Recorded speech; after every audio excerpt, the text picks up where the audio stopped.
You're listening to the Friends Talking Nerdy Podcast Network. Friends Talking Nerdy.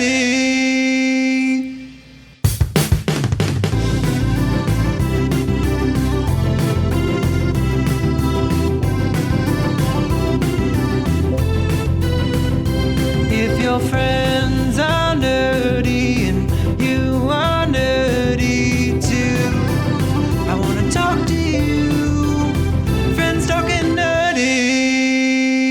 Hey everybody, welcome to another episode of Friends Talking Nerdy. This is Tim Jousma, and joining me all the way in snowy Maine, it is the holiest of holies. It's the Reverend Tracy. How you doing? Doing pretty well. Nothing really new to report. We have more snow coming, I guess. Yay! Like that's something kind of to talk about. I have completely caught the skiing bug. It's different here, which is super funny because of a quote we're going to get into on the big mouth portion of this episode that really made me laugh out loud. But yeah, it's cold. It's going to warm up just enough to get some icy shit going on. But it's funny because I was at a cafe and I was talking about how I was excited to build me a snowman. And I love it because this old man is like, "You're not going to build yourself a snowman." Like just straight crushed my dreams. But yeah, it's too dry. Yeah. The snow is way too dry and it won't form.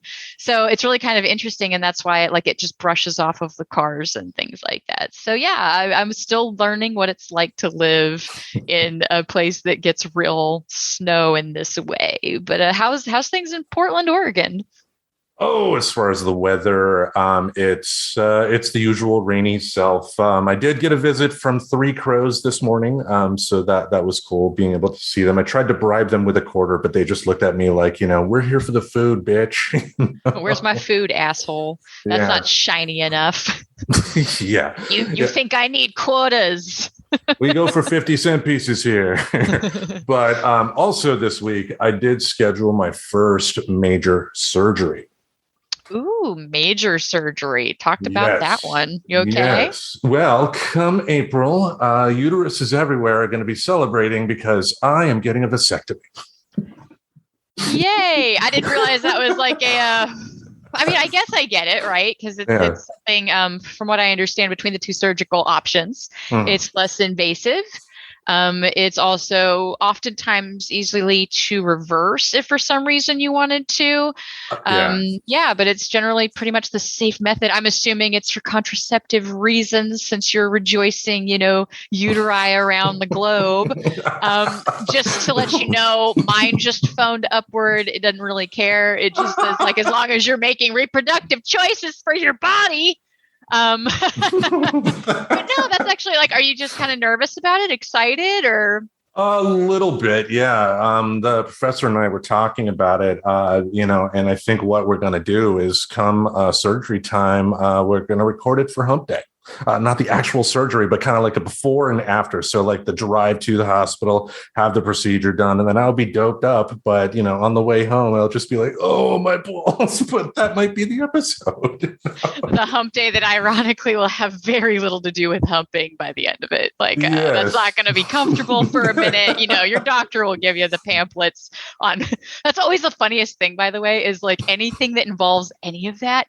And then the how to know then you're ready to start fucking again. Because when the Mr. Reverend, he had a hernia surgery. I may have mentioned that on the show, but yeah, he wound up having to have a hernia surgery.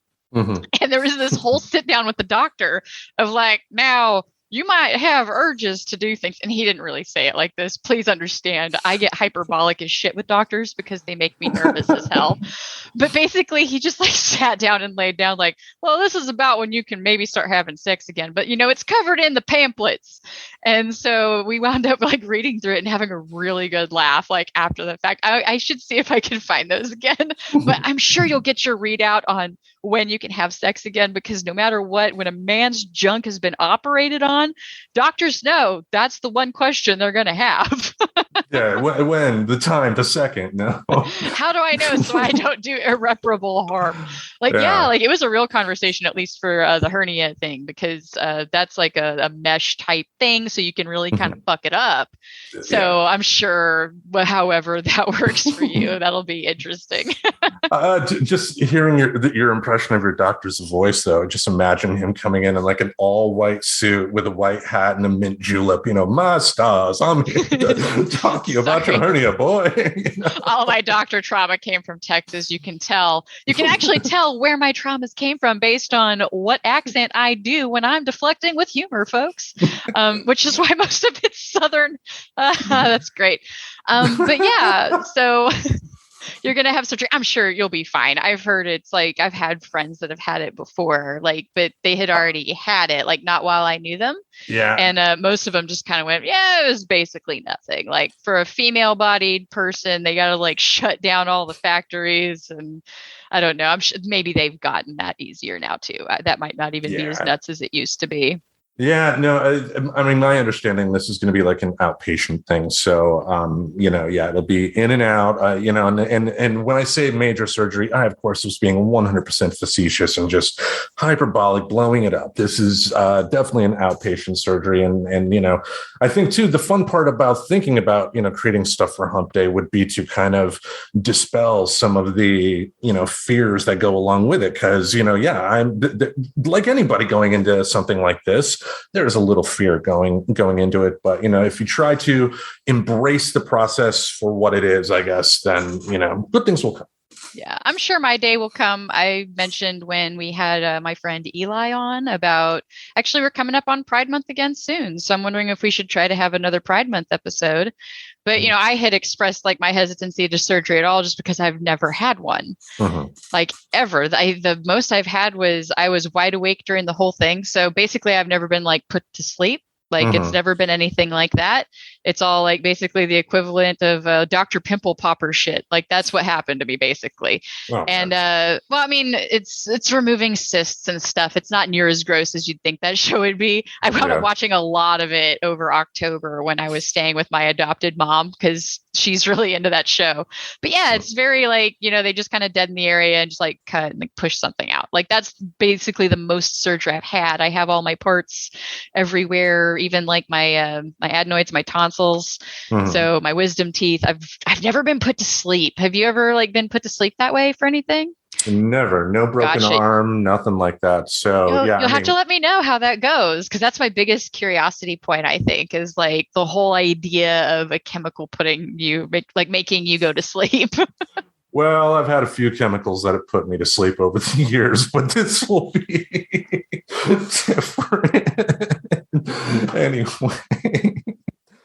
Well, speaking of funny stuff in the news, we've had an interesting week with some blowout from Neil Young deciding to pull his music from Spotify. Yes, he straight put his musician dick on the table and said, Spotify, you're going to need to make a choice. And that is what they did. At least the coverage I read in The Atlantic covered it that way.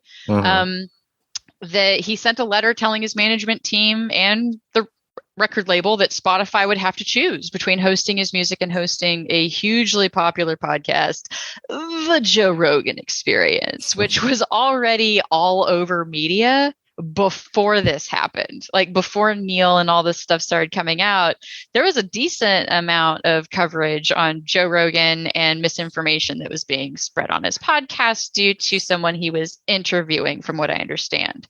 Yep. Like it was the interviewee that was saying misinformation, not the interviewer, which is something I'm probably going to come back to in this conversation in general. So I wanted to clarify from the beginning that information coming from an interviewee versus an interviewer talking head that sometimes shares opinions. But so that's pretty much his podcast though, right? I mean, he brings on people, he interviews. I don't listen to Joe Rogan. I know I have heard some episodes, but just that wasn't anything that grabbed me. Nothing about him. There was like this really cool interview he did with this really awesome fighter that was really good, just because he had made the point of like all the stuff you get taught in self-defense is kind of bullshit. Because he's like, sitting there and he's got like somebody in a headlock and he's like explaining this to Joe Rogan. He's like, okay, so I said, what are you going to do now that I've got you in a headlock? It's like, oh, I'm going to reach my hand back and poke you in the eye. He goes, okay, you put your finger near my eye, I'll break your neck. Ready, go. And and so I think that's basically the most of the Joe Rogan show I've seen. So I will say, kind of putting into context anything I say after this point, I don't watch a lot of Joe Rogan, but from what I gather, he's an interviewer. Yeah. I mean, I've listened to some of his show before. I'm in the same boat as you. Like, he's never really grabbed me. I do remember somebody on Twitter saying something that I thought was really funny about him. And that's, something that only guys like is never good. And they were saying that in reference to Joe Rogan, But yeah, to your point, he has a lot of people on. I mean, he'll have entertainers on, he'll have sports figures on, he'll have politicians on. He has a number of people on, and sometimes they do include controversial people. This past December, I believe, he did have a COVID denialer on his program and gave him a platform to speak. The person in question, I guess, had been banned by Twitter for misinformation and all that, but Joe Rogan was able to get him on a show and interview him from there. Also, after that, there was an open letter signed by like over 200 medical professionals asking Spotify to make some changes because they felt having that person on the show was dangerous in a way, without at the very least some counterpoint to it. At least I would think that. But from there, that's what inspired musician Neil Young to essentially wield what power he has to try and get the conversation going and try to make some change. Yeah, and they have, by the way, I guess. They're going to implement that when COVID is being covered as a topic. So they're not even trying to judge what's true or not, it doesn't seem. It's just putting basically some form of tag on if you talk about COVID, that this is talking about something where there is a lot of misinformation being spread. Like, they're basically just trying to help you decide whether or not you need to vet the information anymore, which I kind of respect that response rather than being judge and jury over what I should listen to. Oh, that fighter's name, Bass Rutten, by the way. So that was the interview. Bass Rutten. I totally messaged. I messaged the Mr. Reverend really quick because I knew it was something like he loved that clip and he knew exactly what I was talking about, which was great. But yeah, so I kind of overall, the way Spotify has responded to this, is not making me want to pull my subscription. I'll put out there, I pay for a Spotify subscription. I have Spotify family, so my step kiddos can also make lists. It's just another silly way that I connect with people in that sense, right? You can make collaboration lists and stuff like that. I don't intend on not using Spotify anymore. It makes a lot of sense that they're not trying to decide what I have access to listen to or not, because that's not their fucking job. They provide a service. They have kind of the most robust collection of podcasts, which is what attracted to them initially, because I used to be a big Pandora fan back in the day. But yeah, it was really, they really had kind of pulled it together, and it was a one-stop shop for most things I wanted to listen to, rather than, the old school way of how you had to have an RSS feed, reader that could then maybe download it, and then you could go to your computer and download it for later. So I've been with them for a long ass time, including, being able to design playlists. I've used that to help me through work. So they are a very good service at what they do. They're good at making the agreements needed to bring in the most content. And they've done a lot more with podcasts than they have, financially speaking, and where they make money is podcasts. So unfortunately, Neil Young basically made the wrong gamble in their eye. You're telling us to pick between you and one of the biggest podcasts that's out there. And like I said, I don't listen to him. I do know that he tries to cover a variety of topics. That's something that I do respect. I will respect the fact that he, didn't really try in this instance anyway to express his personal opinion. One of the responses, his backlash from Spotify artists, and I'm just going to quote this right from him. I'm not trying to promote misinformation. I'm not trying to be controversial. I never tried to do anything with this podcast other than just talk to people and have interesting conversations. And if that's what he's doing, whether or not you like his opinions peppered in or not, I kind of don't fully understand the demand to take him down. I guess he's kind of, somebody said he's misogynistic. I'm like, I haven't listened to him enough to form an opinion. But I don't know if you know anything more to that tune. It was just interesting, the kind of demand to boycott immediately this really popular podcast, which case in point, like I don't listen to him, but I've listened to some of his episodes because they have had some relevance to me. Yeah. It's Neil Young made a choice. He did. And he knew, because he does have an open letter on his website where, he admits that, with Spotify having more than 60% of the reach compared, music apps compared to the other music apps, he is taking a bit of a financial hit here. But that ultimately is his choice. And when it comes to Spotify, it's a unique position here because on the one hand, it's not their job to teach their listeners critical thinking skills. On the other hand, it's like, I can also see the problem in letting extreme voices have that much uncontested chance to speak their mind. For example, take Joe Rogan. He's had Alex Jones on his show multiple times. I've sat through one of those episodes and saw how Alex was just really relishing the fact that this guy was not questioning him, was not putting his feet to the fire. Just letting people have free reign to talk dangerous ideas that could kill people. It's like, I think we'd have to have that conversation. And by doing what he did, Neil Young started that conversation. What do you think about that? Oh, about like with the other people starting to leave now too, or? No. In terms of how do you think Spotify, I guess, should react? How should Joe Rogan react? I mean, because for extreme voices, I don't think every single voice should have access to the biggest bullhorn to be able to speak their mind. Yeah, but then you have to get into who's going to choose that content, right? Who's going to choose what content is allowed to air or not? And then you're kind of treading on this freedom of speech that we've decided we can have.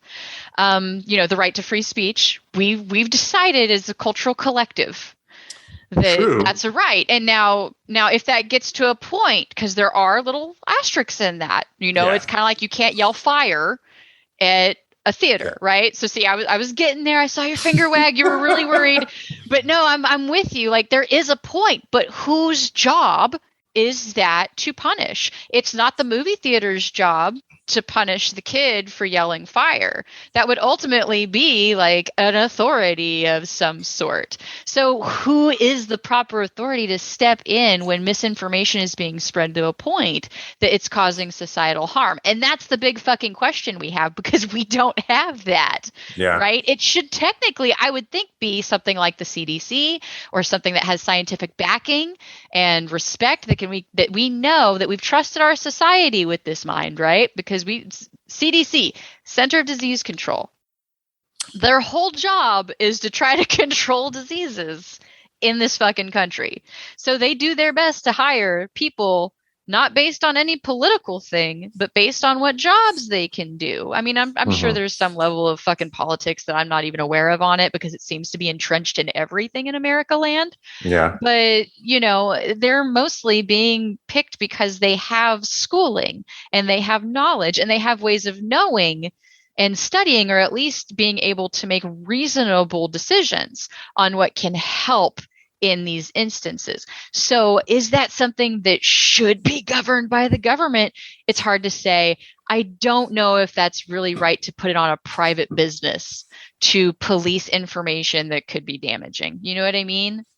Yeah, I mean, because I'm going to use a wrestling story here because I think in a weird way it kind of fits. A few years back, the WWE had a major public relations nightmare because they made a contract with the government of Saudi Arabia to come to Saudi Arabia twice a year and have a pay-per-view.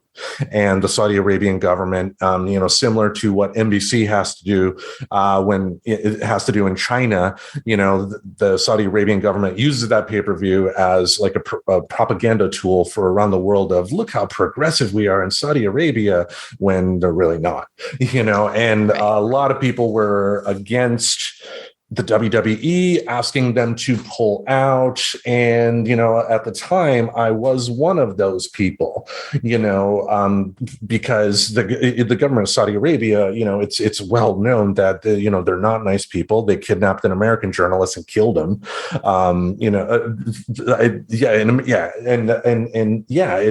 But ultimately, I had to calm down and see it for what it is, because we're talking professional wrestling. One, some of the wrestling events that they've had have allowed the women's wrestlers to actually perform in front of people, which is a big thing in that country.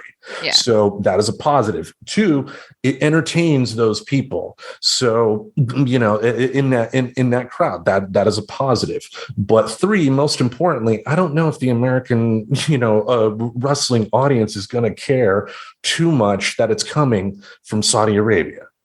If you know what I mean, because it's like it's professional wrestling. So in kind of the same way here, it's like, it's like people have there's this big furor about what's going on, but like kind of like the Woody Allen situation too. People have already made their decisions on this topic, and it's just, in a lot of ways, this seems like really, really overblown and I don't know, because I look at the social media stuff for the outlash that people are having about this, and it's like, why? It's like I told you that joke. Jane from Des Moines should not win a Nobel Peace Prize for canceling her Spotify subscription because of this. No, not at all. I also it just goes back to, this was an interview person doing an interview. I don't really understand the demand for head-on spike level of this one. I guess it doesn't help that Joe Rogan has kind of been what would you call like a grating personality for a good number of people. I guess you could put it that way. Yeah. So it's funny because, another interviewer that expresses opinion recently also shit the bed is Whoopi Goldberg. Whoopi. And it's amazing. Like, first of all, I just want to put this little digression here. I miss how we used to do headlines, right? Like, and they weren't even because they were always like factual and to the point. Sometimes it made you curious, because I think it was a huge missed opportunity not to say Whoopi made a whoopsie and then make you go in and read what it was about. You know what I mean? Like, I don't know if you remember headlines being kind of silly like that sometimes, but they were. But anyway, so also spoke out recently and said something that kind of, I guess, alluded. A lot of people took it, I think, that Whoopi was trying to say that either the Holocaust wasn't about race, or that possibly her statement was that she was implying, Jews were not a race, which is not true. They are, So it's just interesting, the difference in reaction, because I do have, some friends that were just supporting Joe Rogan and now are only sharing the snippet of like news articles, which is funny to me and immediately makes me curious, by the way, when you're not even sharing the article so I can go and read the actual article. I'm going to go look it up and see what the hell you're talking about. But I guess like a lot of people are really kind of like, she should be fired for that. And it's the same people who are saying, Joe Rogan should be fired. He didn't do anything wrong. And I'm like, do you guys really not kind of see the weird irony in this one?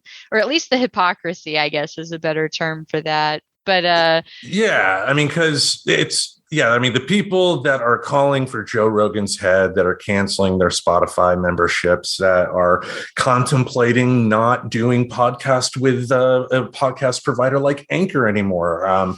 Anchor is owned by Spotify. Our podcast host is Anchor. So, we have a very, very minute skin in the game here on that one, I guess. But it's like, I thought about it. It's like, I did think about this when this news first hit. It was like, do I want to consider moving us to a different podcast host? And the more I thought about it, the more I thought about what is actually happening here. Neil Young had leverage. Neil Young, with that leverage, was able to start a conversation because of this. Neil Young's not going to hurt because his music's not on Spotify anymore. In fact, interviews that I've heard, he's actually not been a huge fan of Spotify anyway over the years, because Spotify, compared to other music services, don't offer the lossless audio that you would get. Like, you and I are different types of music fans, but I think in one way that we do connect is that when it comes to music, is if we can hear it, we're good. But there are some people that, like the professor, for instance, is the type that wants to hear the music, the chair that the musician was sitting on, the moving if they adjust in their chair while they're playing the guitar in the studio. And you're gonna find music like that on stuff like Apple Music. So because of this news, we did make that switch. Not to, we're not heroes. We just made a switch because she wanted that better service. And also too, I thought in some ways it would probably be better for me to make that switch too, because most of our audience listens on Apple devices. So why, I think it would be smart for one of us to, listen to the podcast on an Apple device. So, we can, see what the experience is like. That's not a bad thing.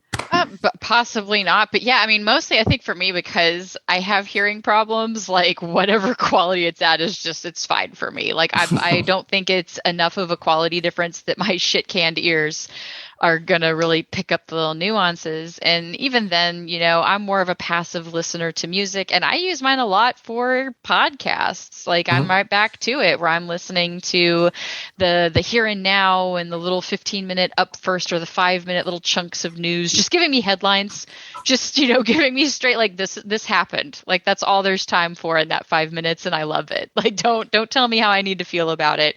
Just tell me what's going on.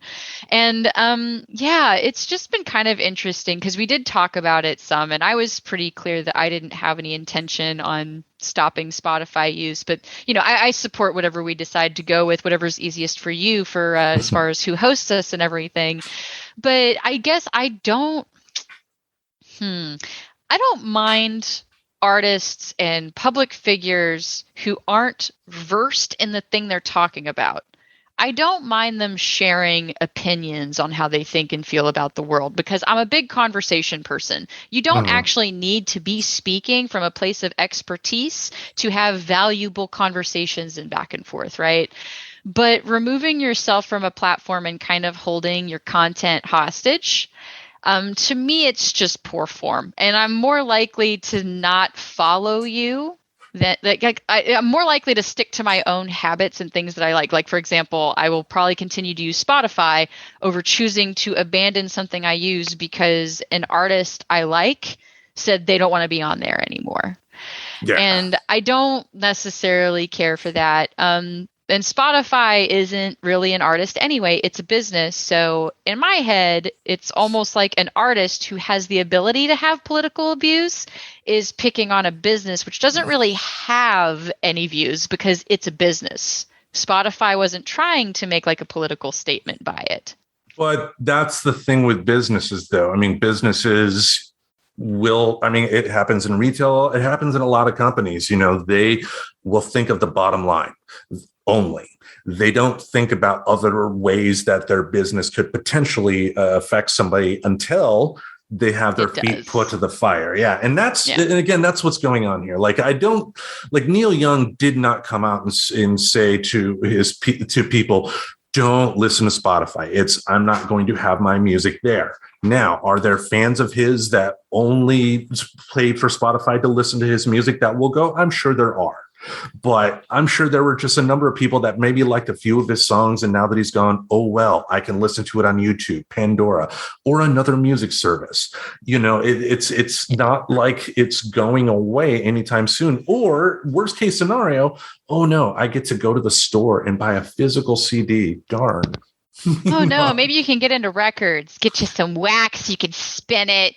It's there. It goes around. That's big these days. There's record players fucking everywhere. And I'm like, really? I mean, all right. I mean, I want another one. I had one and I didn't bring it with me across the country, but I do want to get one. And by the way, also on the thought of it being a business, like, yeah, it turns out that when you make decisions, there is a risk of your people leaving you. And if that happens, and if Spotify isn't able to hold content anymore, and it starts to get to the point where it affects more and more people, that's also the nature of businesses. Like, they do come and go, and things that take them out. Look at how many businesses got lost to this pandemic. And maybe if it wasn't this pandemic, it could have been a fire truck wrecking into it. And that comes to my head because that is what happened to a Dairy Queen in my hometown. And this shit happens. Like, basically, you're taking a risk when you have a business. I mean, you take a risk literally with everything you do, like by living. By living, you risk dying. Spoiler alert. You know what I mean? So there's always like inherent risk with anything. So if this was the bad move by Spotify and people decide to leave, I hate it, but it's probably something that I'm going to respect. I'm not going to sit there and like have a fit like, oh, okay, well, that's shit the bed. It's like if I found out a bakery went out of business for, I probably wouldn't go to the bakery that everybody references in these cases that, wouldn't do the wedding for the gay couple. Yeah. But, if it was like they got shut down for any other reason, like, yeah, I would be upset. But that's about where it would end. And I'd be like, oh, well, I guess I'll find another bakery. And so if Spotify goes down, my attitude will be, oh, well, I guess I'll find another streaming service for my podcasts. Yeah. And ultimately, I think that's the problem I have with everything that's going on here. It's not what Spotify did. It's not what Rogan did. It's not what Neil Young did. It's the fact that, especially in social media, you got a lot of backslapping virtue signalers on there, and yeah. We also have a lot of reactive people that really seem to be pushing that pleasure button in their brain by having fights with people. So I think it's a little bit of a lot of little things just kind of contributing to this being like a conversation that won't stop, because I feel like Joe Rogan has been on headlines like in my feed for like a week now, and I haven't super Googled that much about it. So he's got over 11 million listeners on Spotify. So he's a voice right now that people are listening to. And I think the news outlets kind of use him similar to how they use some of the talking heads on Fox as well, so they will pull like a small clip. And Rogan even mentioned that too, in his statement in his defense. And even Trevor Noah from The Daily Show, kind of agreed with him that, with the amount of content that he puts out on a weekly basis, I think he does a show every day or something like that. With the amount of content he puts out, to take one episode and say all of his content is representative by that one episode is not true. That's being disingenuous. That's not to say that one episode doesn't have problems. That does not say that one episode that you have no reason to critique Joe Rogan or to take your business elsewhere. But, Well, and most of the people that are mad about it, I'm going to go on a limb here, did not listen to the episode to see if there was any context. And so the context I would wonder about is because Joe Rogan does interviews with, trending topics and stuff like that. If this person was already being flagged on Twitter for misinformation, I would like to hope that was at least brought up at the beginning at some point, just to at least give something to the listeners of, hey, anything this human says maybe should be taken with a grain of salt. I mean, but come on, even NPR tried to interview Donald Trump, like kind of knowing that he was just going to plan on saying, I really won, guys. Yeah. And that's pretty much what he tried to do was, so you're just interviewing different people. So I go back to, I didn't listen to Joe Rogan before. I'm probably not going to start suddenly listening to him any more than I would have. I don't know. Curiosity might get me enough to go back and listen to this episode just to see like why everybody's upset. But I'm just going to go with, I'm assuming that most people aren't listening to the original content because that doesn't seem to be anything that we're valuing right now. Right now, we're valuing getting mad, being able to share something, pushing. It's the button in the brain, man. It's all the pleasure button in the brain. And it sucks, but you do get pleasure from kind of spreading the hate. We were just talking about this in our big mouth stuff about that pleasure button in your brain, about how we really kind of come together. There's like a sociological thing in human psychology that's why water cooler talk tends to be inherently negative. The gossip mill tends to be kind of delicious. It's just something about how our brains work. And I think a lot of people are really mashing that button harder and harder and harder as this pandemic slugs on. Yeah, over the silliest of things. And I'm not probably not the right turn of phrase for this particular instance, since we are talking about COVID misinformation. But, in other ways, people have just been getting righteously upset over silly things. So. Yeah, I think to me, it would have been different if this was some kind of podcast that focused on like health awareness, like if there was some kind of thing. But because he's an interviewer, it's really the fault of the interviewee when they choose to share misinformation. I'm not going to blame Joe Rogan for the interviewee's misinformation any more than I'm going to blame Stevinsky at NPR for, anything that Donald Trump said during the 8 minutes that managed to last, which was kind of funny. I did listen to that one. That was great. But yeah, he's an interviewer. So I don't know if that helps anybody else in kind of compartmentalizing it, or if that makes somebody go, oh, aha, I guess that is kind of a point.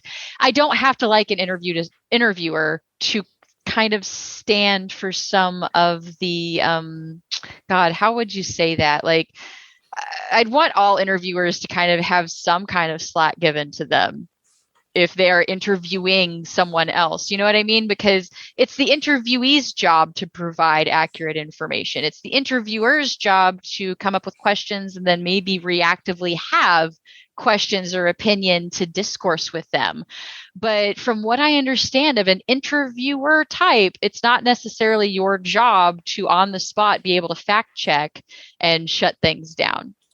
Yeah, and it also too kind of goes into, what we've talked about before in terms of should a comedian and MMA color analyst be interviewing a doctor, for it's like, I don't know. I don't know. But when the doctor's kind of in the hot light, like he's in the spotlight right now because of spreading misinformation. And so the only reason Joe Rogan interviewed him, probably, I can't speak for him because I'm not him, it really kind of lends to probability that it's because of his misinformation being flagged. So I could see why, because he just interviews ratings. Interesting. Yeah, he saw ratings. He saw a hot topic. It's, it's not completely dissimilar to how we try to pick topics that are relevant. Like we want to pick things that people will listen to. He kind of really screwed around a little bit, I guess, with this one, and people didn't like it, but that's also a risk. He may have lost listeners because of that. Mm-hmm. He very well could have, but that was a risk he decided to take for his business that is his podcast. And now I don't really know that he's actually apologized at all. I think that's been kind of his thing. He seems to be kind of like unapologetic in general, but I haven't read any form of apology. He put out a 10-minute video on Instagram the other day talking about the issue. And he said he Didn't he say everything but sorry, though? Isn't it one of those? Yeah, it wasn't an official apology. And, Trevor Noah kind of pointed out, too, that Rogan was kind of patting himself up on the back for being right about something that he really wasn't right about. I guess it was about how vaccine, like people that have the vaccine are getting the Omicron or something like that. But but the breakthrough ones when basically he was not really telling the truth in what he was talking about, when he was originally making the claim that, you know, the vaccines were useless, and he has made that claim before. That was before there were no variants and it was just the COVID-19, and so it was. Yeah. And yeah. So it sounds like his non-apology video actually contained him spouting more misinformation than the actual him spouting misinformation on the interview that he got in trouble for. Well, I've seen some stuff being spread, and I get where some of the misinformation is coming from. There was like a Fox article about how natural immunity was found in a study to be better against the Omicron variant or something. But if you actually go into the article and click and read the study, which is a step that a lot of people don't do, because again, people will read a headline, but not the content of the article. So a lot of people, like way less than before, are even clicking on those links to go and read the study. And they basically took like a little snippet of the study and they word saladed it, but it is better to get the vaccine and the boosters. And the thing is if you've got the vaccines and the boosters, sure, you might get the Omicron variant, but it's like very dulled down symptoms and everything. And hey, there's even possibly like super immunity if you've gotten all four. I don't know if I've ever gotten infected, so I don't know if I've got super immunity yet, but I do know I've got my 2 shots and my booster. Yeah. But so yeah, there's just that's the part of Joe Rogan that just possibly is why I'm not a fan. I love unapologeticness, don't get me wrong, but just like with anything, there can be a toxic level of it, and it's like you can't even apologize to what few fans you may have upset, because there is an assumption that the only people you upset were non-fans, right? Because that's who's really getting missed in this, is he had some fans that probably were lost over this.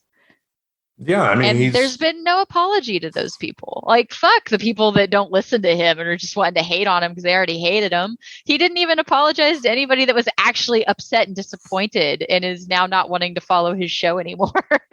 Well, I mean I have not seen any news in terms of updates in terms of like his listener numbers. I know there was a sort of a misleading article that came out shortly after Spotify pulled Neil Young's music, stating that Spotify lost like 40% of like their stock price or something like that. But it was kind of Spotify for the past few months have actually had a bumpy stock, price. It's been trending down for a few months now. And I'm sure the Neil Young stuff didn't help, but it wasn't the cause. It's not like that they were doing great. And then Neil Young made the announcement, and then everything went down.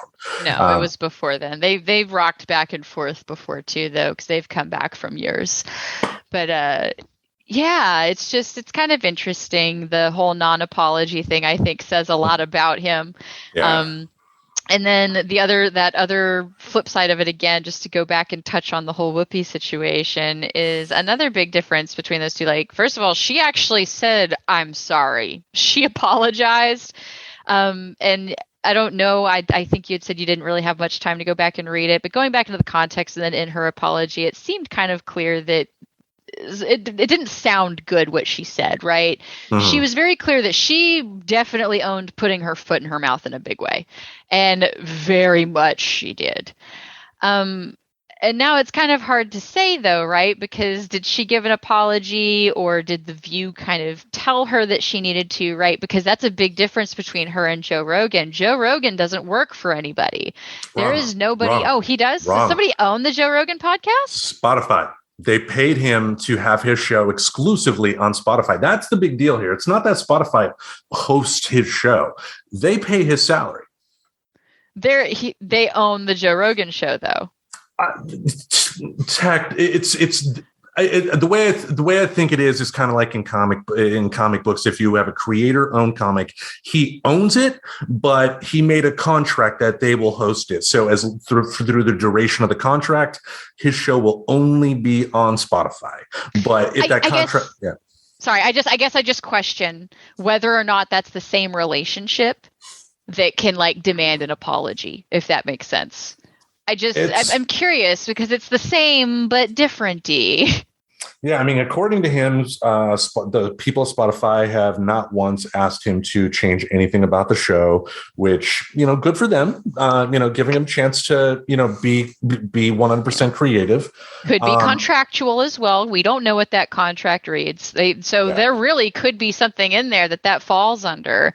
Of you said no changes, and I wonder if that would fall under. I don't know if those types of contracts are even public accessible. I would think not, but it depends. I mean, if we're talking about publicly traded companies, it's possible, but as far as I'm concerned, that's between Joe Rogan and Spotify. But again, he's in a different spot than like us, for instance. Obviously, a lot more listeners, but Spotify pays him the money.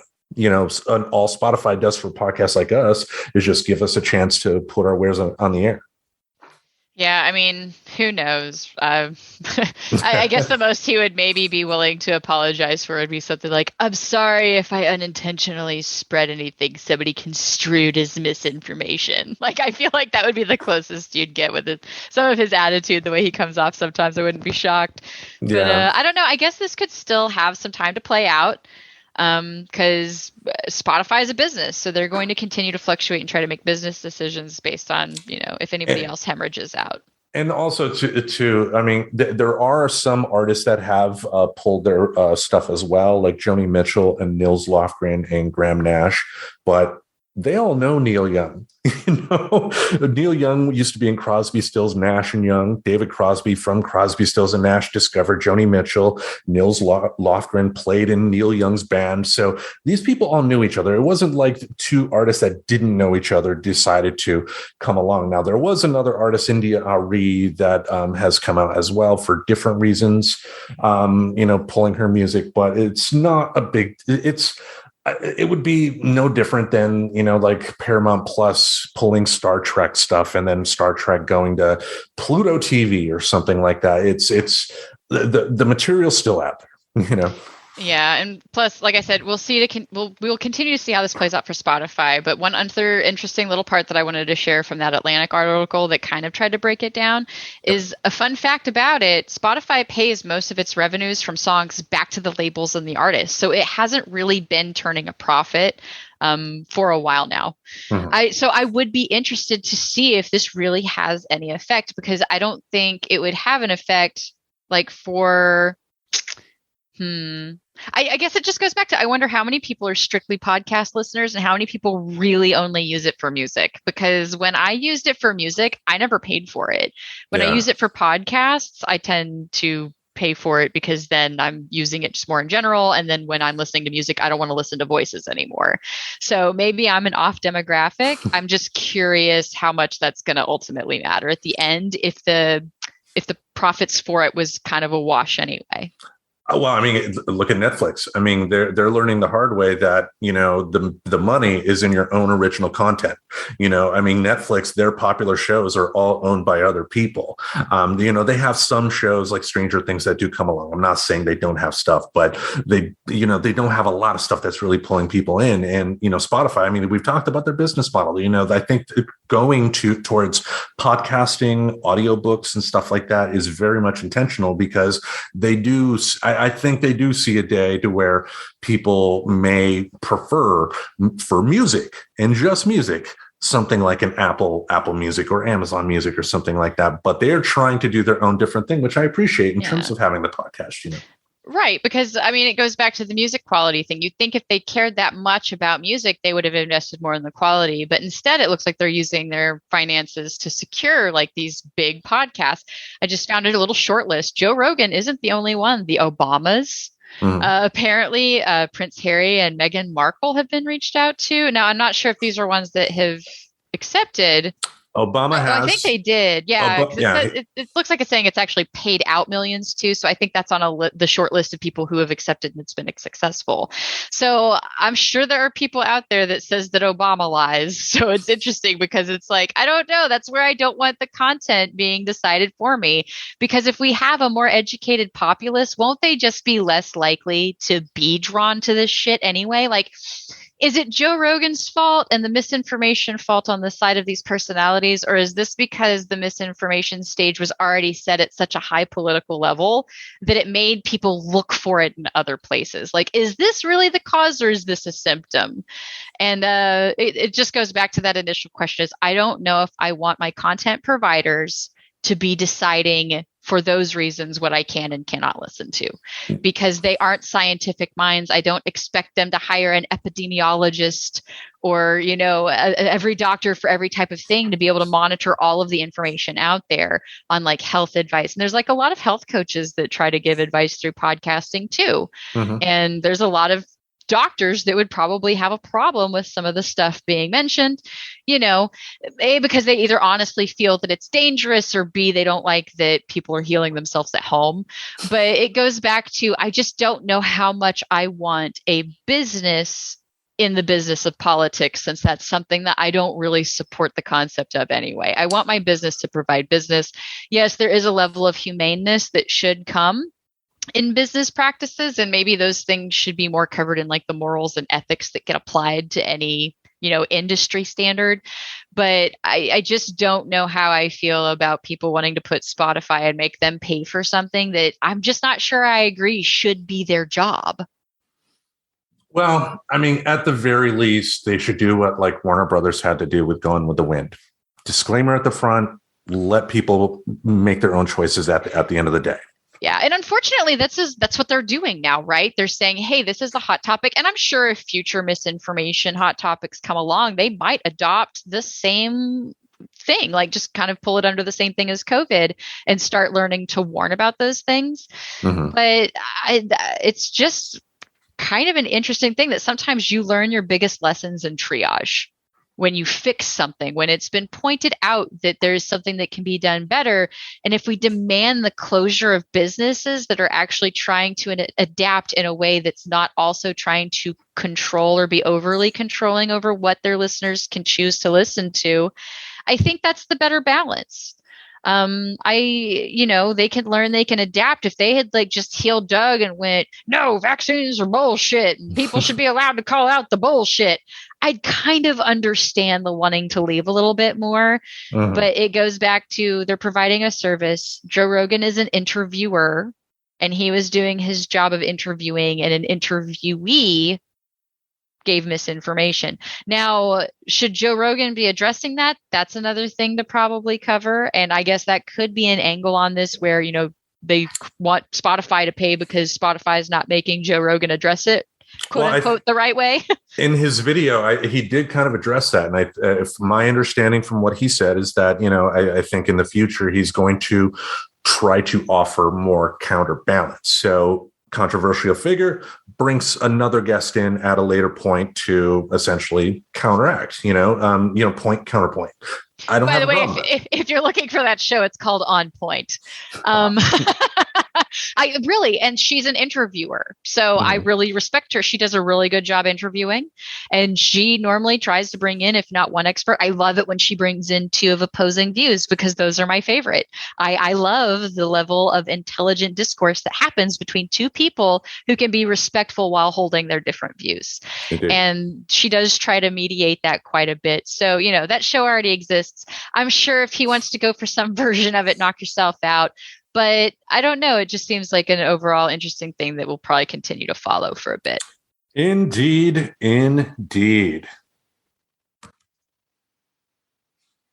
Okay, it is Big Mouth time. Whoop, whoop. All right. It is the second to last episode of the season. The episode is Sugarbush. You didn't say it right. Sugarbush. Sugarbush. I can't do it. The bush. She's got to really, I want to see what her face looks like when she does it. Yeah. Because when I try to do voices and stuff, sometimes it helps. Bush. I'm sure she does something crazy. Anyway, Sugarbush. Yeah. Indeed. Nick's family takes Andrew on a skiing trip, and hilarity ensues. This, I have to say, they've had two really good solid episodes in a row. I mean, I'll just start off just compared to where we were at this point last season. I think things have been going along so much better. Oh yeah, same. I absolutely love this season. I like this episode. It was very up there for me. I even though some of the topics like made you feel like annoyed, that actually was a good thing. It was a good portrayal of some things, and because sometimes like you are going to feel uncomfortable, but this episode did it for the right reasons. Yeah. And no Coach Steve. Not a single fucking any daydream that he was there. The kids were out. They were at a ski thing. They were not near him. They didn't make an excuse for him to show up. So that is one of the big things that I noticed in episodes lately is like they're not like calling back on him so much. Now they did make some solid callbacks in this episode that I liked, but even like the curb stomping bit at the beginning, because that was like an early Moria is like, yeah, what's that thing you do when you put them on the curb and then you stop them? Curb stomping? Yeah, curb stomping. Like I'm pretty sure that was season 1. So some really decent little callbacks here. Overall, tight episode and good topics covered. So indeed. Oh yeah. And Kristen Shaw, I'm just going to go ahead and say it. Like the big guest in this one, because I normally bring it up at the top. Kristen Shaw, everybody, love that shit. But I'll probably nerd out about her more like when we talk about the episode too. Yeah, she was definitely good in it. Good in everything I've seen her. Like she was had a brief cameo in the Muppets from 2011, and definitely stood out there. She was in that scene with Jack Black and Animal in the park, where they're all trying to stay calm. It was fun. Oh, I love her in everything she's in. And in my head, it's all different realities and versions of Mabel Pines from Gravity Falls, because she just has this natural cartoon voice to her. And like, unlike, oh God, who was it that voiced Iago? Big gnarly voice. From what show? Gosh, Iago from Aladdin. He's very famously Jewish guy with a very annoying voice, and I cannot think of his name. Gilbert Gottfried? Thank you. Yes. Yeah. Unlike Gilbert Gottfried, which apparently his voice is a voice, Kristen Shaw just has the perfect cartoon voice. I didn't see her on the Muppets, but everything I've seen her in, different version of Mabel Pines, including What We Do in the Shadows when she is a vampire on the Vampiric Council. So I love everything she shows up in, and I couldn't even begin to list it because I'm like, oh Mabel, like so many times. I think she was even in The Good Place for like a second for a few of the episodes, but that one just had so many people in it I could be getting my memory confused. You were just turning the channel, you know. Possibly. Yeah. All right. Definitely had a lot of great topics in this episode. The first one I wanted to touch upon was Leia's story. Nick's sister, 17 years old, and that was the expectations of what sex will be like for the first time. And what I loved about what they did with her in this story is they kind of showcased that bit of nerves I think everybody gets that first time out, because like you have so much thrown at you about sex through, as a kid. And then by the time you finally get it, it's just like, this has to be absolutely right. But then you discover feelings on your own physical parts of your body and all that stuff. And it's always a mess. Yeah. And plus it's like, we don't have a culture that like encourages exploring yourself, like sexually speaking. So it even leans to something that the mother said later in the I think it was over halfway through the episode, is when they were having their kind of the ride and they had their talk on a ski lift, the ski lift, and she said something is like, well, maybe if you're not ready to talk about sex yet, you're not ready to have it. And I'm like, doesn't that stand true for most adults then? Because it feels like most adults aren't even like okay with talking about sex. But I mean, not the case in their family. They're very open about it, but it's still kind of a funny thing because I've heard that saying before, but I feel like most adults today still aren't open to talking about sex, like even with their partners. Like I could understand not wanting to like be on a pedestal and yelling what you like between the sheets, but to just not work on that comfortability where you can have that conversation with your partner is kind of rough. Or I tend to see those people also be against stuff like, mothers breastfeeding their children in public, somehow trying to shame them for the crime of feeding their kid. Yeah, it's like a lot of the Puritan kind of shame or whatever around it, I think. Is that where that comes from? But Puritanical. Yeah.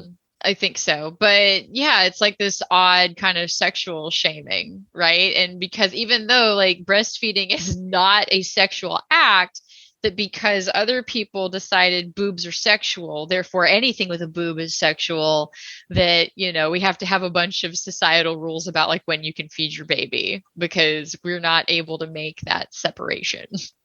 Yeah, and I just love the God-fearing Christian country that we are, telling women that they got to take their baby to feed in a pea-stained bathroom. Yeah, that's aces. That's exactly where I take my meals. I don't know about you guys. Super hygienic place to eat is a bathroom. Yeah, I mean, I don't know. I guess like I'd probably would have been one of those, like if I had ever done that physically to like necessitate breastfeeding. I'm not sure if I would be so bold as to just like whip out a tit, even though I barely view my boobs as sexual organs. But I'm more of like that. I'd probably at least like put the towel over, but like people even get pissy about that, which is what was weird about the whole thing. I know we're totally digressing because they don't talk about breastfeeding in this episode, Yeah. but it's just that level of like kind of sexual and sexuality that it is so shamed in our culture that of course they're not going to know how to talk about it for the first time, and the first time is going to be terrible. And they did a really good job like kind of playing that out, like even with the kind of almost unrealistic for most people but maybe kind of realistic for this family is the conversation that happened with the parents, and then it turned around and actually had effect, and then it went better for them having communicated. So yeah. I don't think they did a good job of showing like a real situation in entirety, but they did do a really good job at representing a further point that maybe there is something to, if you're not ready to talk about sex, maybe you're not ready to have it. Yeah, and I think to your point too, I did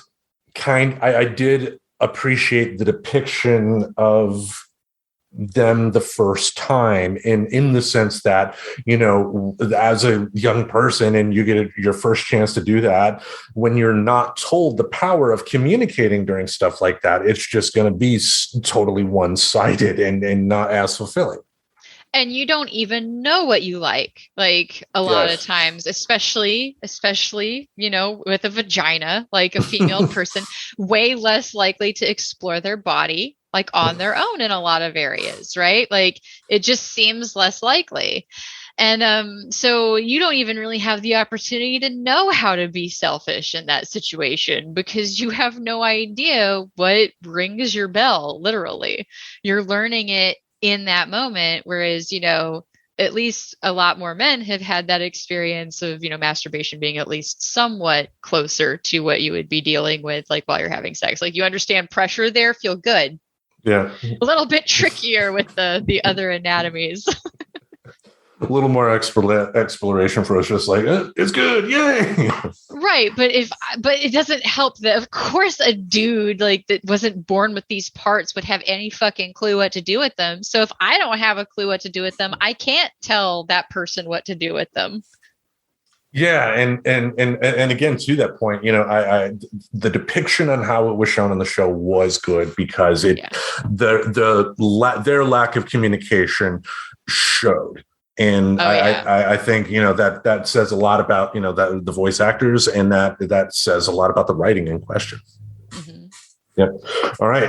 Let's move on to the next topic here before we get even further embarrassed. The topic here is a parent making a life decision for a child without consulting with the other parent, as well as trying to be your kid's friend.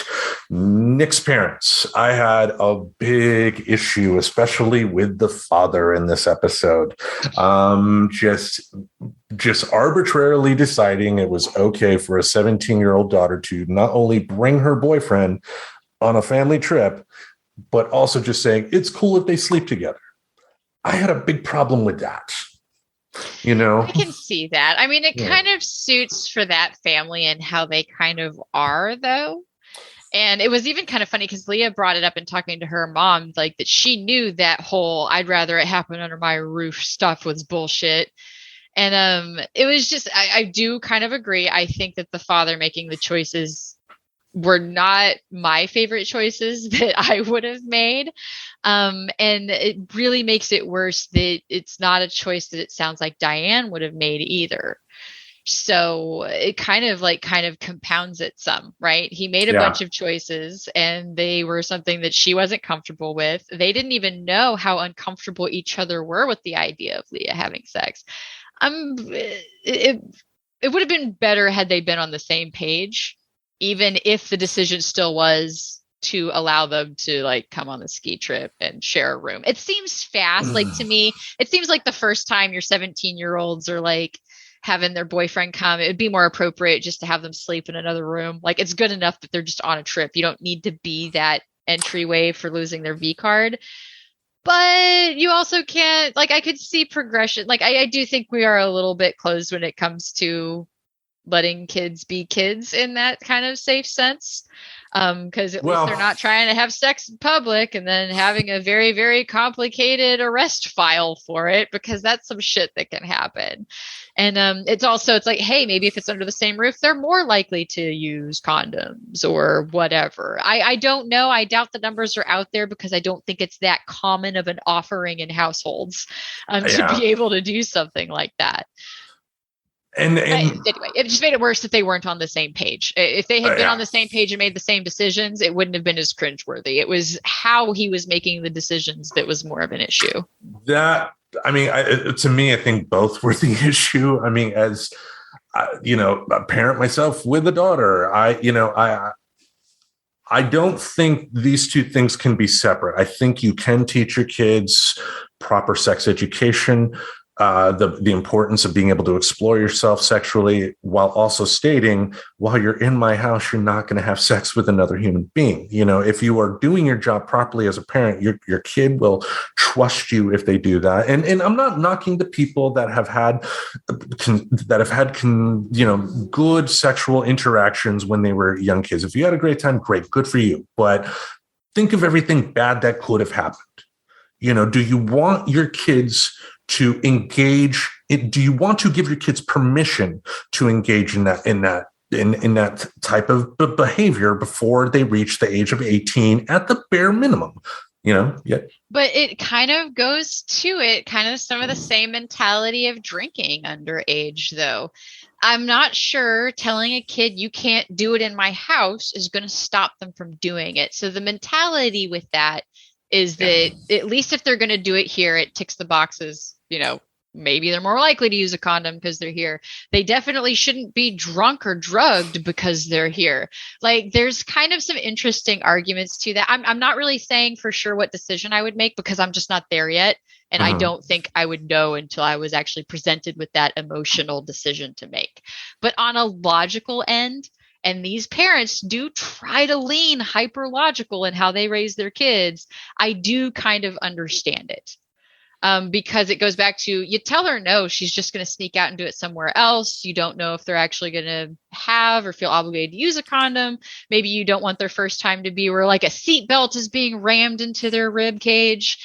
There's other factors there that I could see it. But I think the biggest crime was not talking about it and not being anywhere close on the same page. And that's the thing, though. If you tell a kid, don't do this, that was my initial instinct as a kid was there must be something fun there.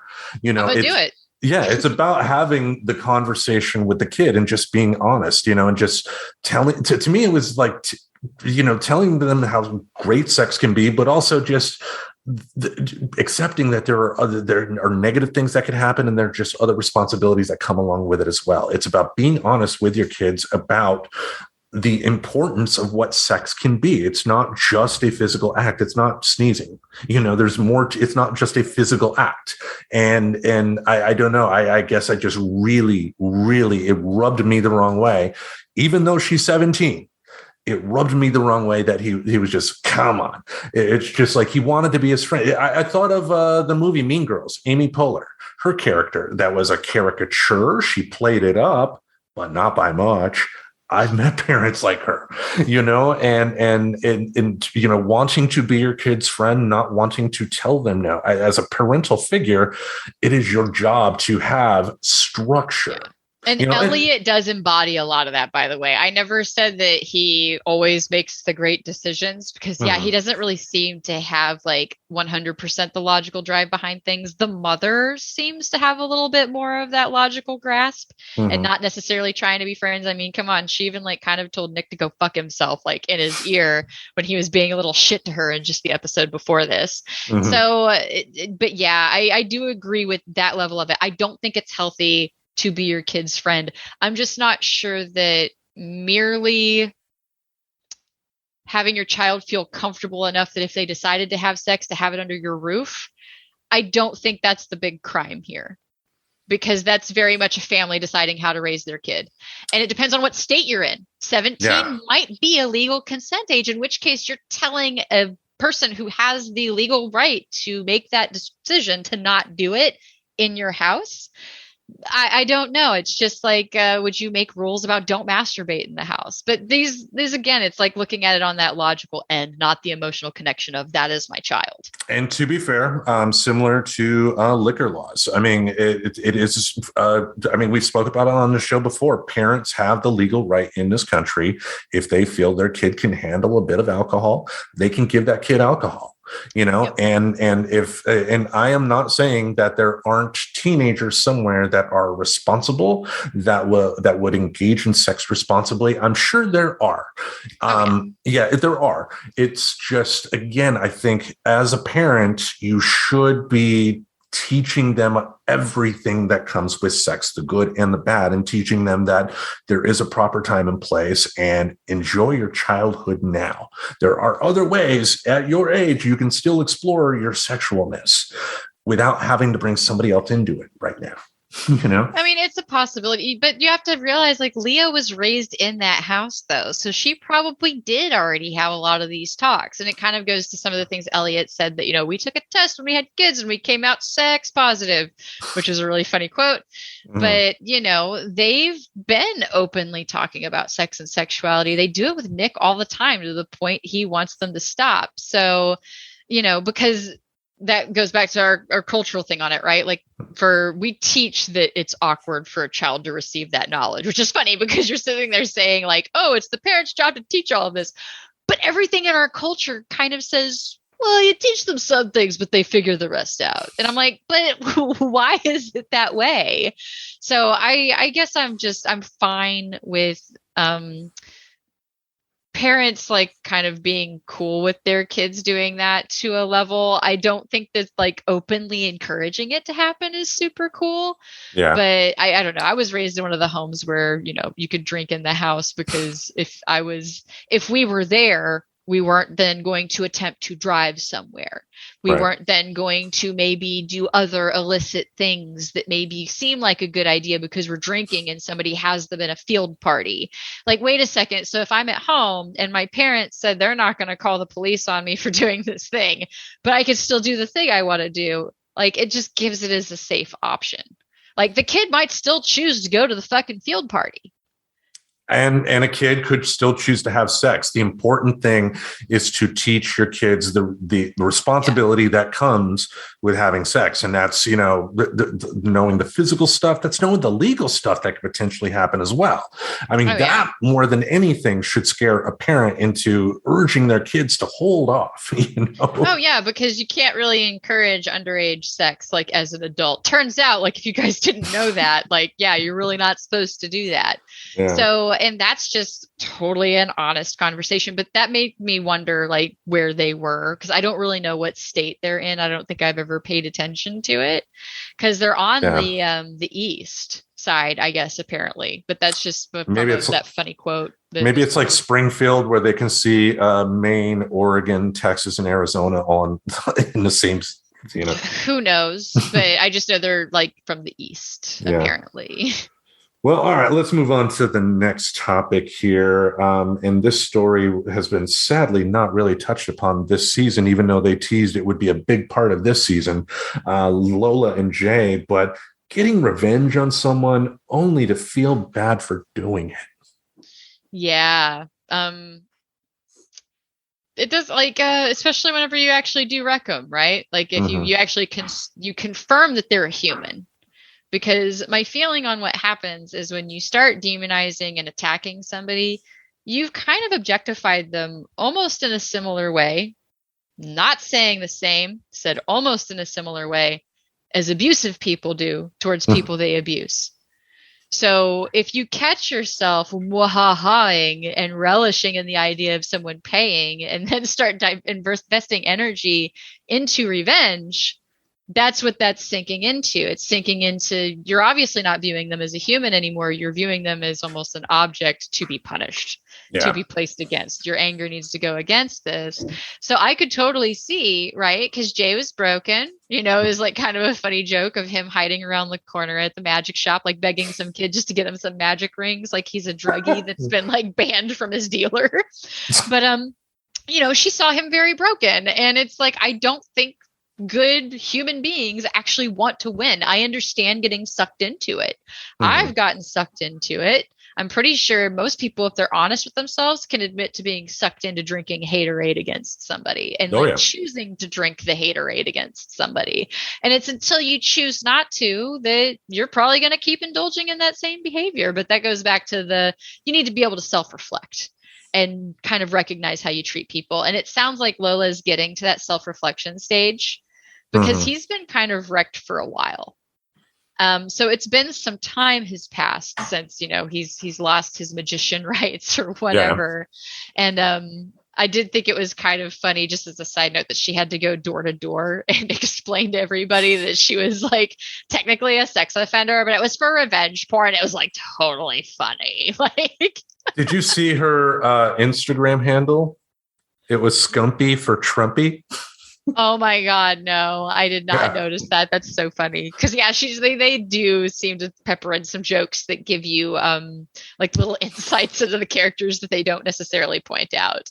And it's good because I don't know how well it would honestly play to actively have somebody be very pro-Trump right now, even if it's a character that they're making fun of. I don't see that going well for like the audience that the show would draw. So it's funny that they subtly put that in there. I totally missed it. So I mean, I didn't even see it on first glance. It was actually joined a Big Mouth subreddit, and somebody put it in there. But let's move on to the next topic then. And this is we actually touched upon this earlier, and that it's Diane's story, Nick's mom, and that's talking sex with your kids. And I've had that talk. It was nerve-wracking as all hell. You know, it's like it's really, really hard to do. It is important and vital that you do it. It's important that you use the proper terms, of course, as we've discussed on the show. But I loved in this episode how they showed Diane being so nervous to talk about it, because that's the truth. Yeah, it made her a little bit more real than like the hyperlogical mom. Yeah. Right. And I like that she tried to anchor herself back to some of that stuff. Like even when she was talking to Elliot about it later, it's like, I know I'm supposed to be okay with it, but let me have my feelings. And it's okay, because that goes back into, you can logically know you're okay with something and still have intense feelings about it. And not have to invalidate those feelings. Like, you're allowed to feel feelings, let it run its course. Because sometimes in life, I mean, I don't know about you, have you ever had like a really good cry and then something about the release, and then you're coming down off of it, and then it's like, you know, this really isn't the most devastating thing in the world. You know, like there's just something about that release of emotions. And I think it's just because we don't have a lot that we do for releasing kind of feeling intense motions, right? Well, we don't teach a lot of like that you really should literally shake it out. You know, animals in the wild, when they escape a predator, they will kind of do a thing where it just looks like they're just shaking off their body. And they've done some studies and determined that that does something like mentally and with cortisol and stuff like that. We don't do that. We have a lot of sedentary people actually that aren't even moving the low levels of cortisol through their bodies efficiently. But I really did love like her kind of saying like, I needed to validate these. I needed to express these feelings and have them. And then it let her kind of be a little bit more okay with some of this stuff after that. Not a lot, but I did like that she took that moment to say that she needed to feel them. I appreciated that. I also felt her switching so quickly to being suddenly okay with everything. I thought that was a little bit of a cop out. Maybe that's just a sitcom being a sitcom. They only have 27 minutes to tell their story. So, I can't expect it to roll out exactly like it would play in real life. But I felt she acquiesced just a little too quickly for my taste. Well, the whole storyline did, though, because Leah and Val also kind of quick turnaround for that. So it could be kind of condensing it to try to show the power of actually talking about it, right? Because she did at least finally talk to Elliot about the feelings. And they had even pointed out, well, how are we supposed to know how he felt about it? And maybe there was something about him being nervous about it too, and just knowing that could have made her kind of suddenly be okay with it. I get that some of that stuff is going to be speculative to your own experience of like, what's the biggest devastation you felt or the biggest fear? And have you ever had one of those happen where you were able to surprisingly get over it, like kind of quickly compared to how you initially reacted to it? I know I've experienced that. I don't think I can think of like a particular situation like off the top of my head, probably because like sometimes it's been driven by my anxiety problems. So some of it is I'm not dying right now, and then calming down. So I think in a weird way, because of having like anxiety and depression issues, like I'm really well practiced in letting that feeling like express itself. And then at some point there's like this weird release of, oh yeah, I'm not dying right now because I'm fine. Like, yeah. And there are medical studies out there that do show that, when you do cry, there are chemicals in the brain that are shooting off that will essentially calm you down. I guess, it is healthy for you to cry. Super good for crying. Indeed. Pro crying. Yes, I've come to embrace just ugly crying at movies I love. I mean, go ahead. I was like, I'm still a little broken. Like when it comes to movies, sometimes I'm not good at crying. I do cry more often now, probably as I've like done some self-healing work. And like maybe it wasn't a good thing that my reaction to The Notebook was to laugh. Maybe that was unhealthy and deserved a little bit of investigation. And then it did. And now I cry during movies. So I healed enough that I cry in movies, and now I hate that. But no, I don't really hate it. It's crying. They did a good job is all it means when you cry in a movie. They conveyed feelings accurately.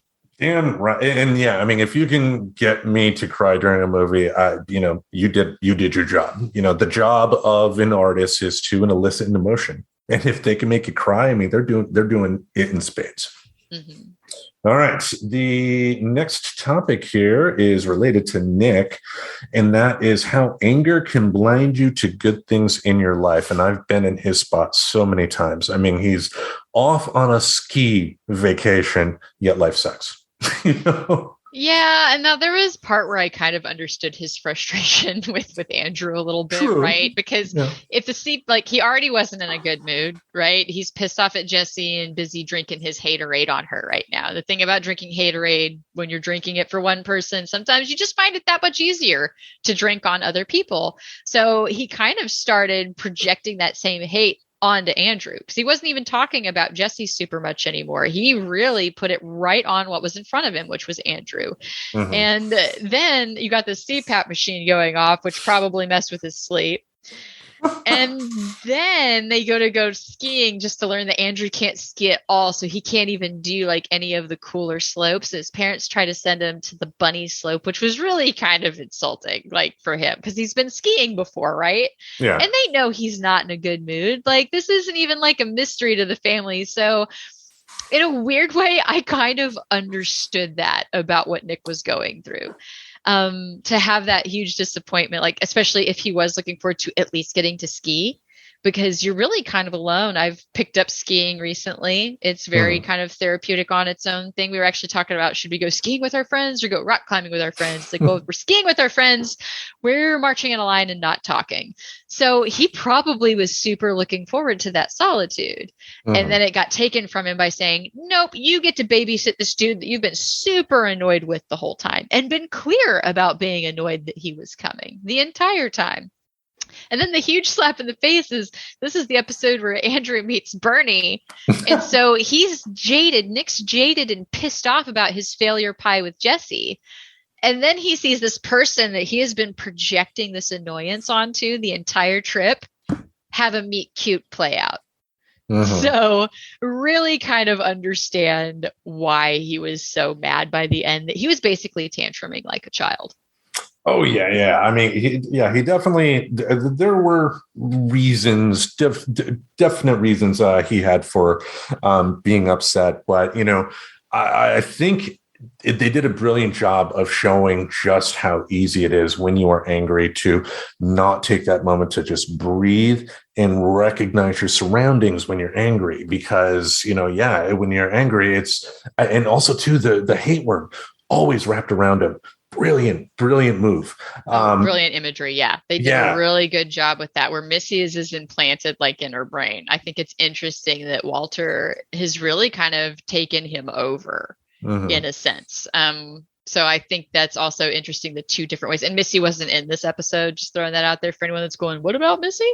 No, they weren't here. It's just interesting how different the worms are. And Missy does hang out on her too, but there was also, it's interesting how I feel that Walter's just kind of taken him over and gotten aggressively big. Like he grew a lot in this episode. Like he's got this rattlesnake tail by the end of it.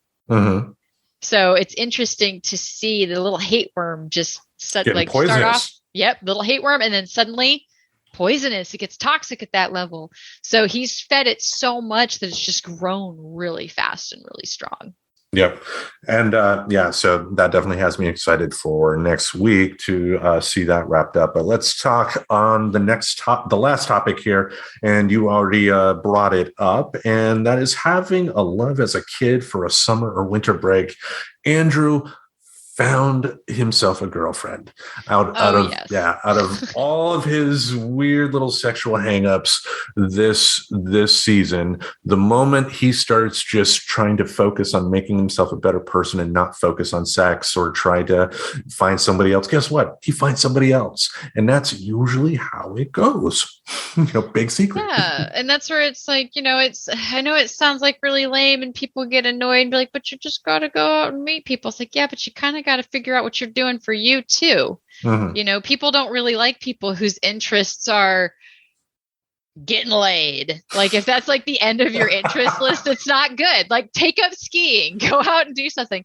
And what's great is you normally meet people through there and just going out and doing stuff. Like look at Andrew. He went out to go skiing. He met somebody.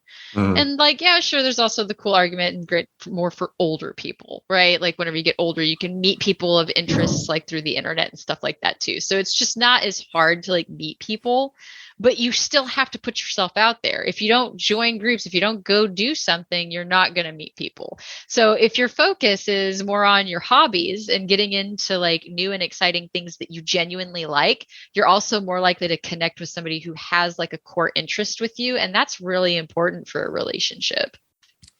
Indeed. And for me, like I think I mentioned already, the beauty of how they showed this storyline in the episode is just how really, again, the moment he really stops looking is the moment it happens. And it's like, it's great finally seeing Andrew, I guess, becoming the Andrew we used to like again.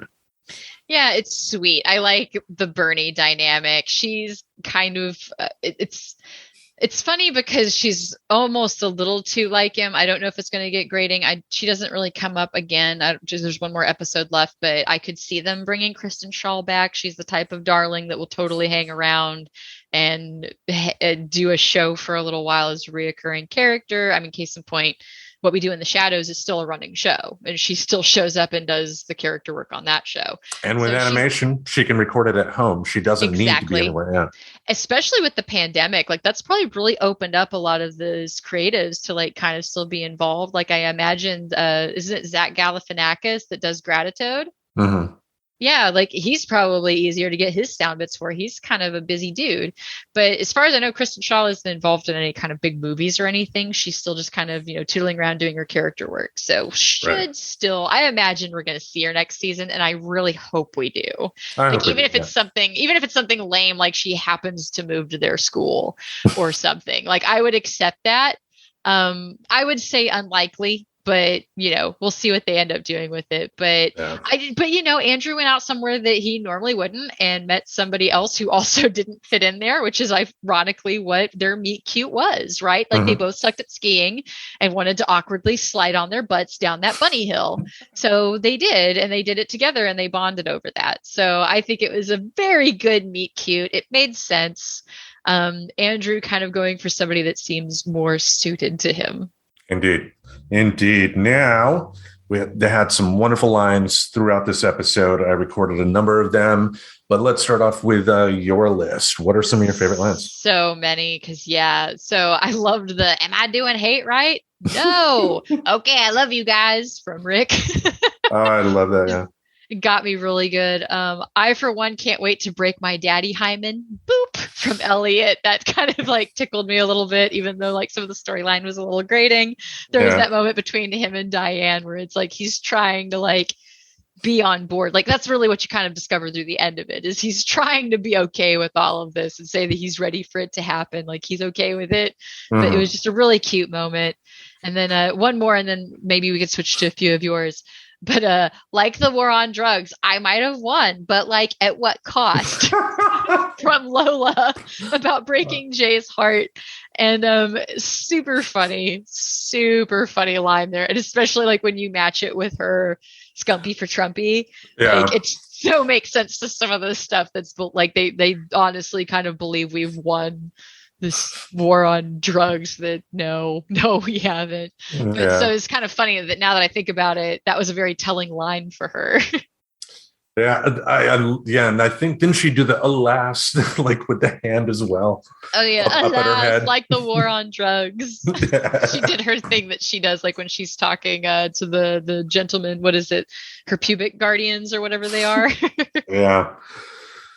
Well, I had some favorite lines as well. Connie's sister Bonnie is in this episode, and like one line of hers that I love was, "Okay, did he or did he not use your credit card to buy $1,000 baby beanie Feldstein beanie baby?" And then just with the bees. Oh, the bees. And it was beanie Connie. Feldstein beanie baby. Yeah, it was Maya doing both of them. It was all the blah, blah, blah, blah, blah, blah, blah, blah, baby. I couldn't even like write it down fast. It's like, oh, I know Tim wrote it down. So yeah. Indeed. Matthew had a good one. Do I look like a Republican congressman in an airport bathroom? Yeah.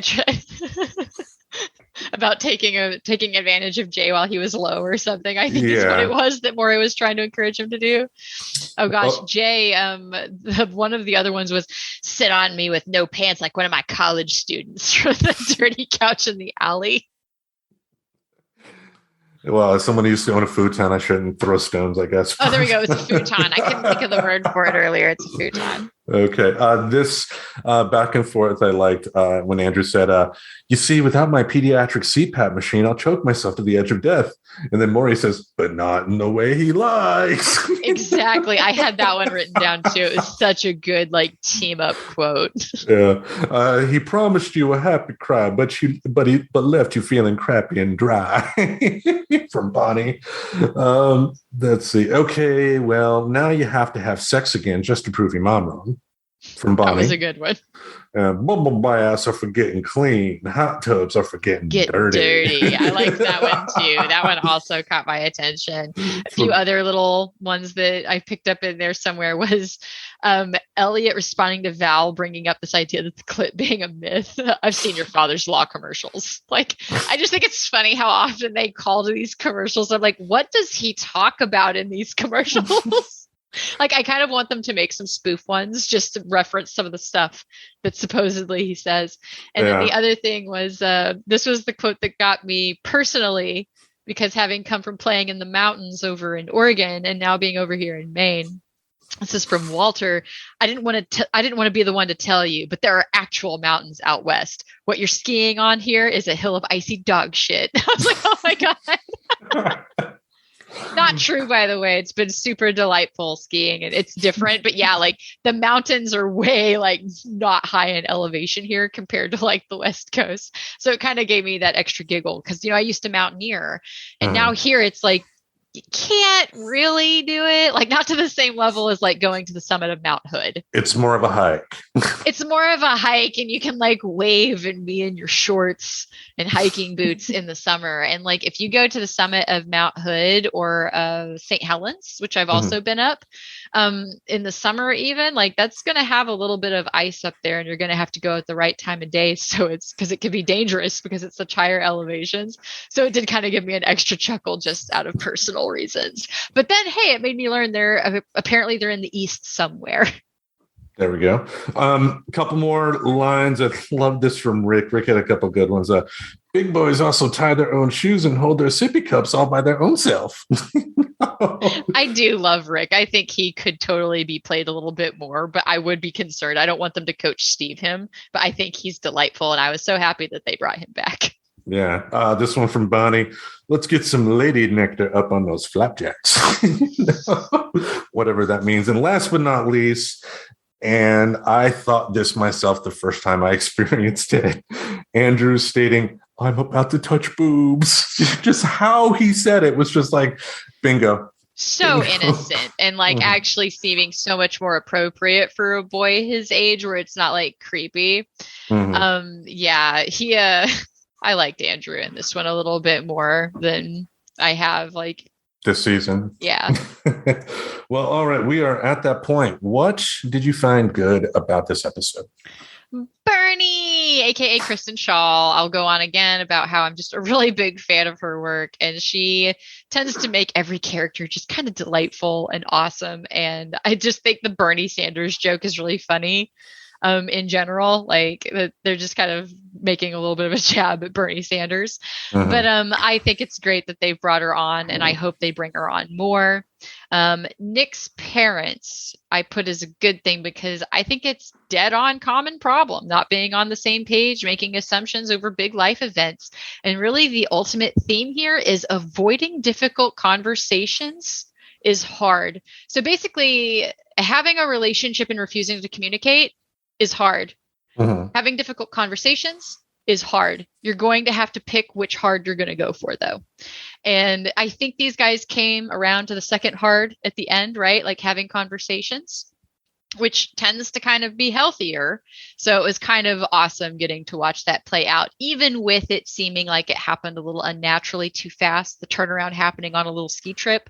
Yeah. But I liked how they handled it overall.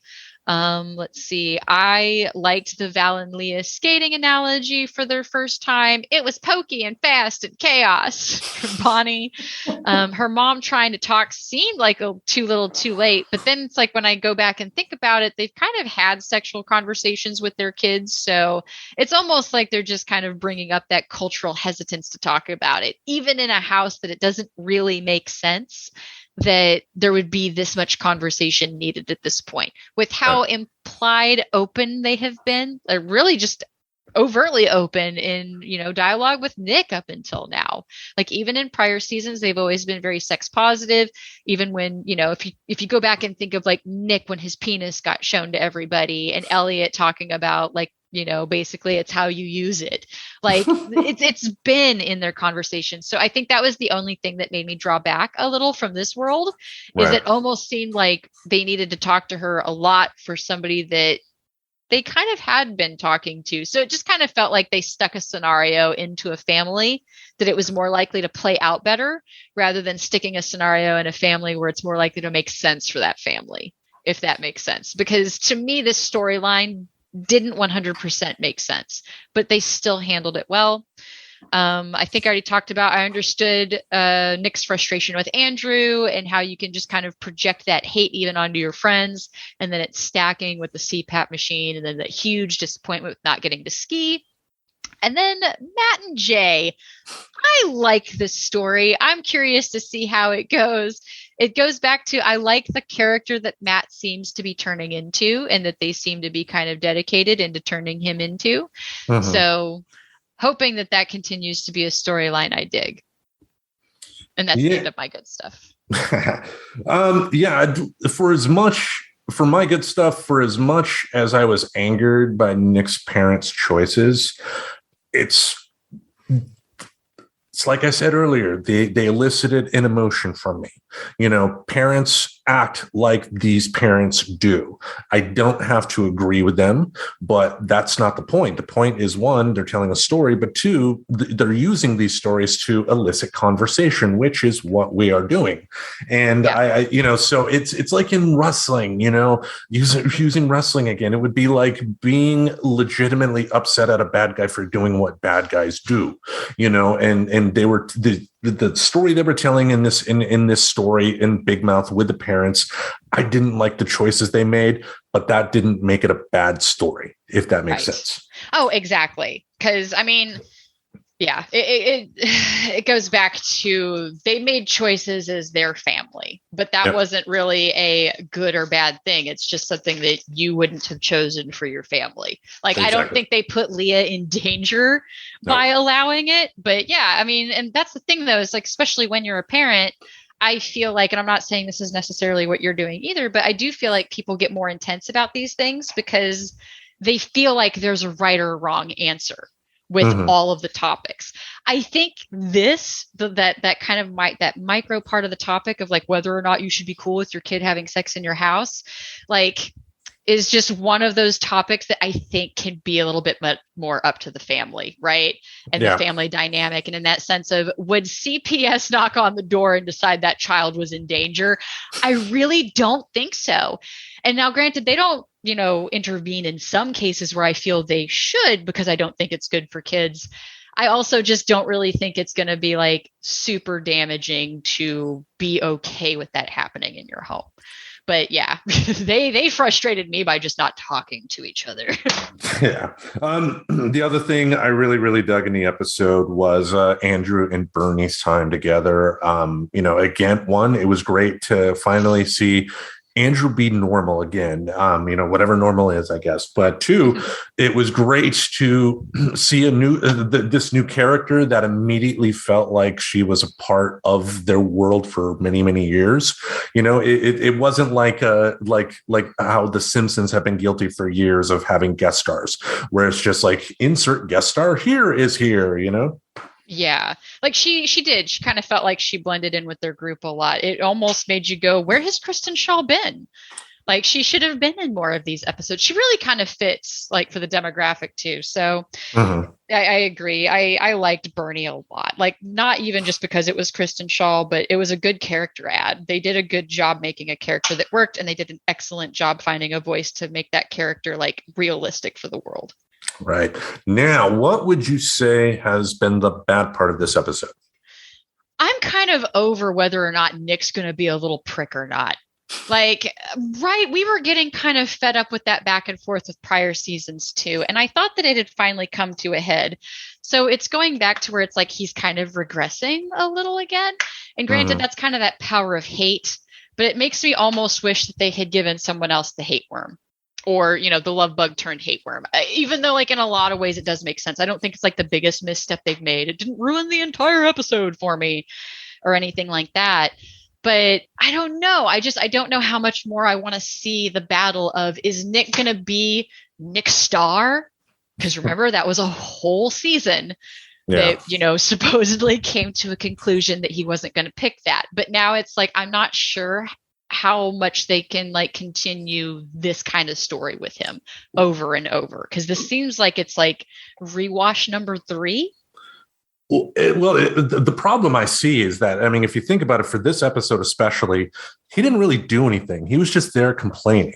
He wasn't a part of the story. And the only time anything story related happened to him was really near the end.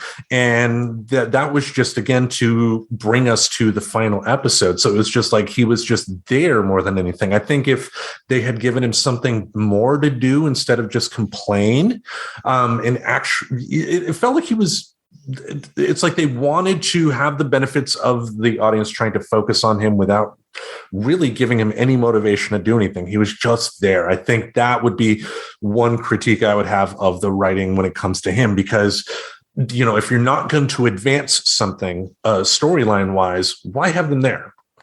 Right. And like, yeah, for me, it's that sense of regression that's adding to the frustration there. Yeah. Because again, we're going back to themes that were covered in prior seasons. So it gets to have we jumped the shark on some characters? Are they having hard times discovering characters? In which case, what are they going to do to pivot on this show to kind of bring back some interest and bring back some storyline? Right. All right.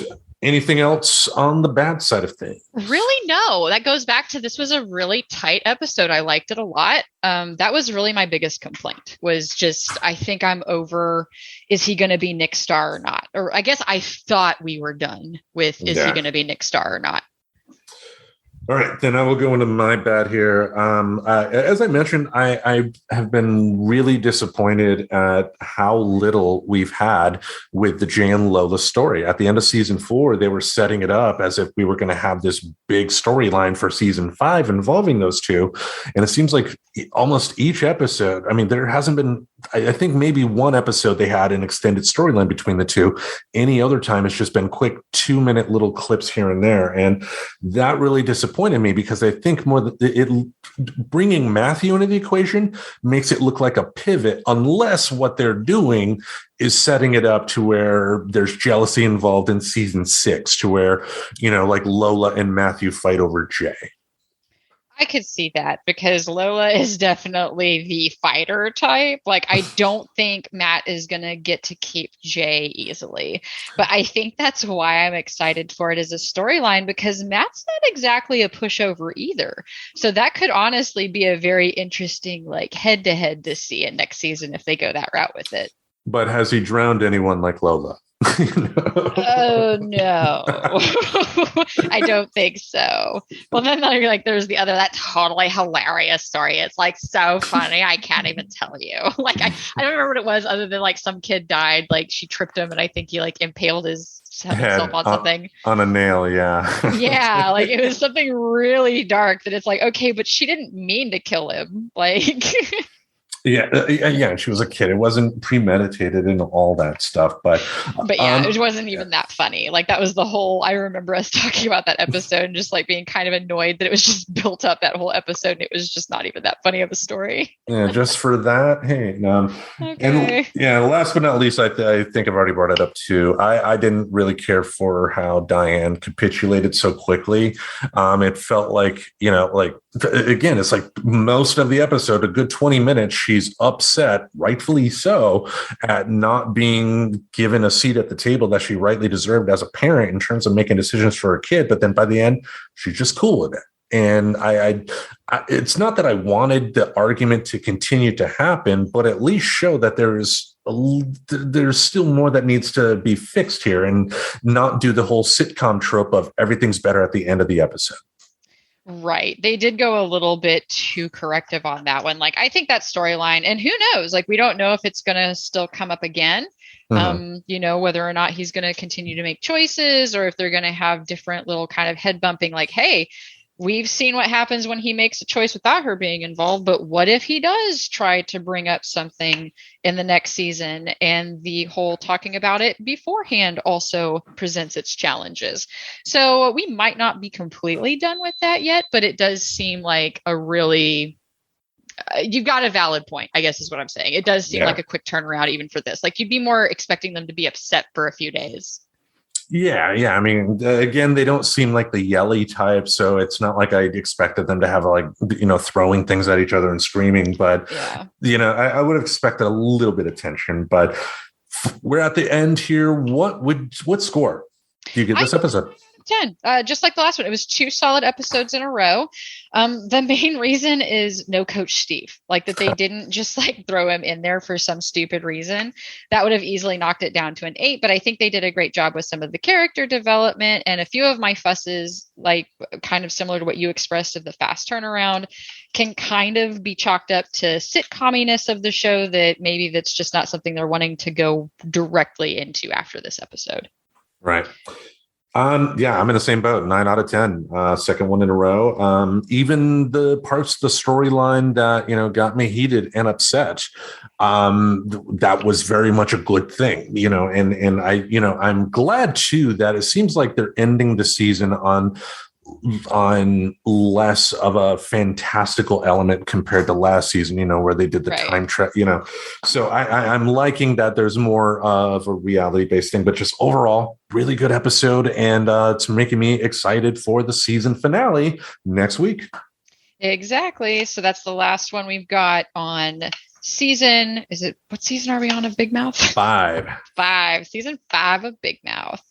Indeed. But I think that will wrap it up here for us at Friends Talking Nerdy. Anything else you want to say about Big Mouth before we close things down?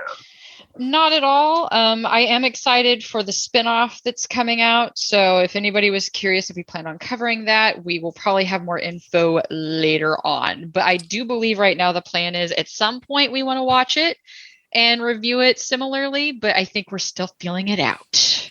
Yeah, and we won't give the news now, but stay tuned next week for some more information on what we are going to do next with the reviews.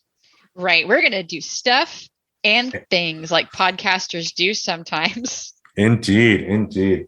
And I will tell you, I'm very excited for the news. So again, tune in again next week for that. And as always, each Saturday, we will have something in this podcast space to entertain your ear holes. Until we meet again, we bid you adieu. Have a good night, everybody, if you're listening to this at night.